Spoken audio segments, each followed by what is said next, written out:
pertama mengklasifikasikan tugas perkembangan akhir masa kanak-kanak. Menurut Harlock, masa kanak-kanak akhir berlangsung antara usia 6 tahun sampai usia di mana individu menjadi matang secara seksual. Matang secara seksual yang dimaksud adalah ketika individu mengalami masa pubertas atau akhir balik, atau ketika individu sudah mengalami masa menstruasi. Menurut Hafiz, tugas perkembangan masa kanak-kanak akhir dan anak sekolah di umur 6 sampai 12 tahun yaitu: yang pertama, belajar memperoleh keterampilan fisik untuk melakukan permainan pada periode ini. Pertumbuhan otot dan tulang berlangsung secara cepat. Anak belajar menggunakan otot-ototnya untuk mempelajari berbagai keterampilan. Oleh karena itu, kebutuhan untuk beraktivitas dan bermain sangatlah tinggi. Untuk itu, ada beberapa hal yang harus dipertimbangkan oleh pendidik untuk mengoptimalkan pencapaian tugas. Yang pertama, merencanakan dengan serius pemberian kesempatan kepada anak untuk melakukan aktivitas-aktivitas fisik atau bermain.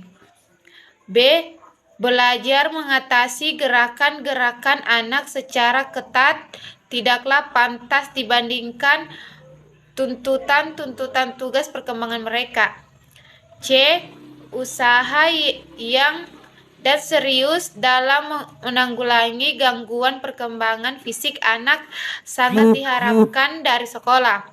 Anak-anak yang sangat harus diobati atas prakarsa sekolah. Yang kedua, membentuk sikap positif yang sehat terhadap dirinya sendiri sebagai makhluk biologis. Ketiga, belajar bergaul dengan teman sebayanya. Anak hendaknya telah mampu membina keakraban dengan orang lain di luar lingkungan keluarga. Yang keempat, belajar memainkan peranan sesuai dengan jenis kelaminnya. Pada usia 9 dan 10 tahun, anak mulai menyadari peranan sesuai dengan jenis kelaminnya. Anak wanita menampilkan tingkah lakunya sesuai dengan yang diharapkan masyarakat sebagai wanita. Demikian juga halnya anak pria. Yang kelima, belajar keterampilan dasar dalam membaca, menulis, dan berhitung. Yang keenam, belajar mengembangkan konsep agama, ilmu pengetahuan, dan adat istiadat sehari-hari. Yang ketujuh, belajar mengembangkan kata hati, pemahaman tentang benar, baik, salah, buruk. Yang kedelapan, belajar memperoleh kebebasan yang bersifat pribadi. Yang kesembilan, belajar mengembangkan sikap positif kehidupan sosial.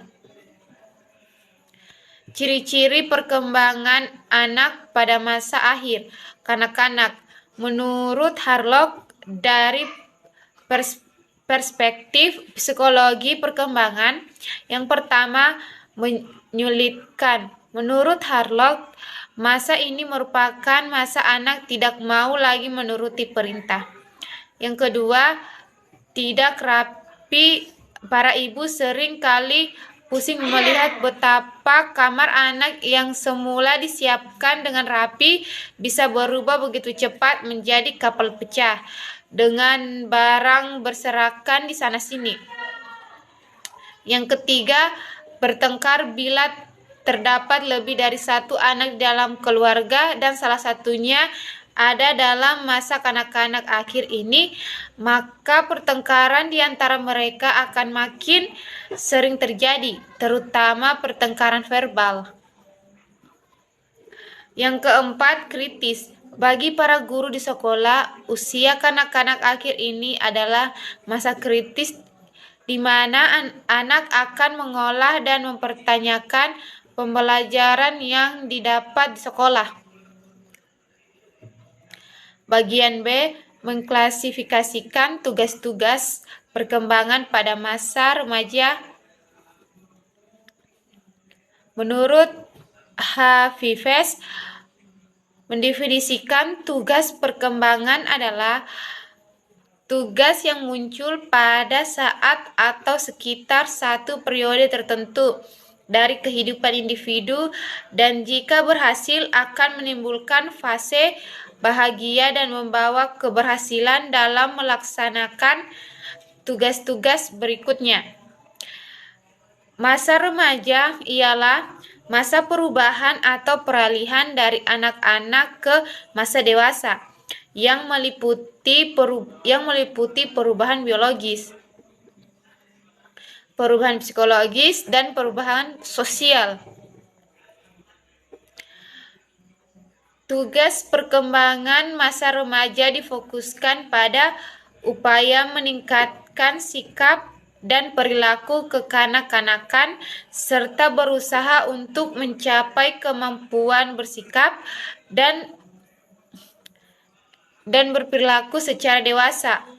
Adapun tugas-tugas perkembangan remaja menurut Harlock adalah 1. Mampu menerima keadaan fisik.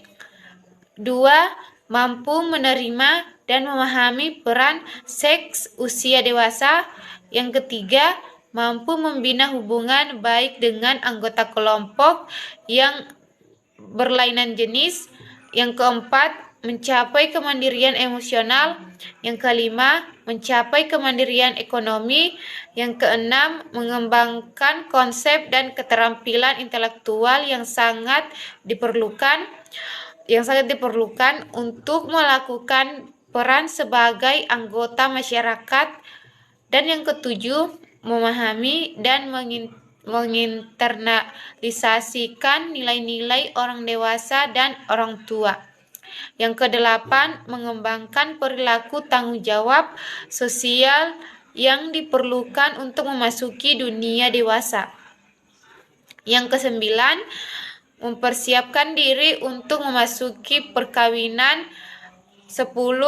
Memahami dan mempersiapkan berbagai tanggung jawab kehidupan keluarga.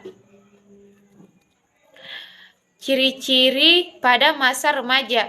Yang pertama, suka membantah atau menentang atau menolak atau memberontak.